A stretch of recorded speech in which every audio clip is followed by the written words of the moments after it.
Hi friend, Marian from the Philippines. I know we have people in other countries watching us. So recently we saw France as a new country watching us, Indonesia, Malaysia, and marami tayo. Second na natin is United States. Meron din tayo sa UK. Thank you all for watching our vlog. So today, let's continue studying the third Jesus ni Sir Deepak Chopra. So ang lesson natin today is, you must be born from above. Sabi, to renew yourself, die to the old every day.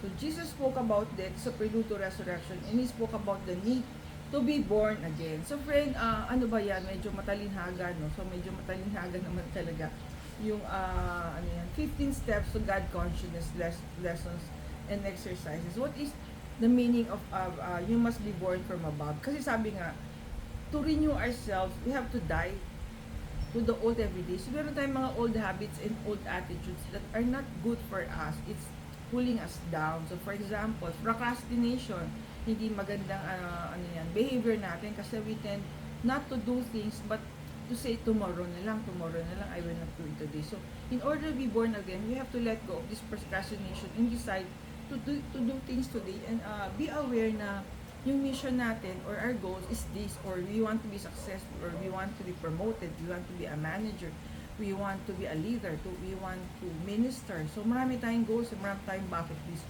But in order to do this, we have to die dun sa old self natin that is not moving, that is stuck. So yun yung lesson natin today from Deepak Chopra, that you must be born from above. Being born from above means a rebirth in spirit. The best way to imagine such an event is by accepting Jesus as not just accepting Jesus as our personal Lord and Savior, but constantly demand that spiritual rebirth usually isn't a single event, but a blinding epiphany that causes one's life to change from moment forward. So every day is a challenge. Every day you have to be born again and overcome the old habits that we have. So sabi nga, yung exercise natin, being born again is a process. You can contribute to it every day. So every day we have to die, we have to let go, we have to remove yung mga things or actions or attitudes or behavior that is not giving us success or moving forward. So you go beyond that by discovering that you encompass life and death in a state of pure being. Medyo matalinhaga yung niya. What is being? Being is just being conscious, being aware, being sabi nga God consciousness, parang